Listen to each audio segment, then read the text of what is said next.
This has been the case because they have been part of the Palestinian movement.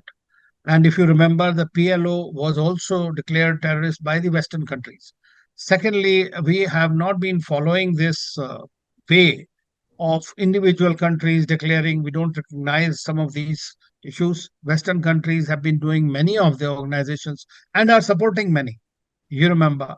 Now, this is something that what India does is when at the United Nations and the 1267 committee declares somebody terrorist. Now, United Nations has also not declared Hamas as a terrorist group so far. So India's position is very much international in that regard. But I believe that it is we might be thinking of, or maybe under the pressure, could possible to take a position on this. Actually, I have written about it. This has been my position in this. Why I say I'm not saying that Israel-Palestine issue or anything.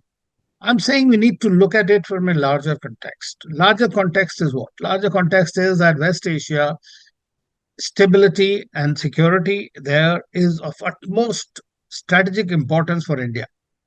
For our own security, safety, it's very important. For the simple reason we are dependent on our oil and gas supplies in the region, on the maritime routes, on the 9 million welfare of the 9 million Indians. So, from our point of view, it is an extremely important region. We have great friendships there. Our West Asia policy has done well. And now we are beginning to take the more sub-regional cooperation, regional cooperation, that kind of an approach. Now, this is Palestinian issue is the oldest hotspot in the region. We have seen many state wars, and now we are seeing a war between a state and a state actor, non-state actor. Now, in these kind of situations, it can happen that by a small mistake, the war can conflagrate into the region.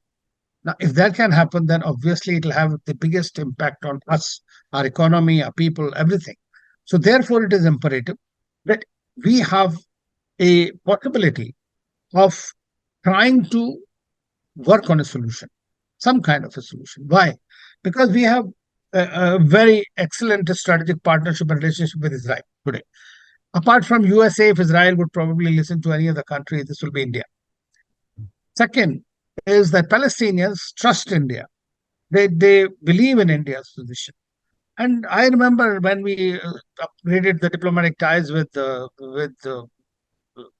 Israel in 1992, Arafat had told us, he said, I'm happy that you're doing it because you can put some sense into the Israelis. So they also trust. Problem is the other countries, there are many who are supporting Arab cause, they are not supporting, some are taking different views. Western countries have very different views, they're divided lot. Now, none of them have credibility with both sides. So in my view, India does possess this credibility, and which is also clearly seen now. Prime Minister Modi has spoken to several leaders, right? And Dr. Jaishankar has been talking to his own counterparts in different parts here. So I think that right now India is doing the, what you call the telephone diplomacy.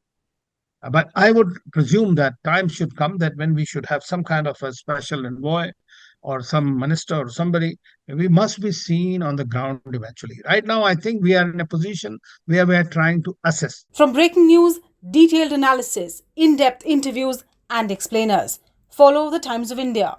Subscribe to our YouTube channel. Don't forget to like our videos and hit the bell icon to stay updated with the latest.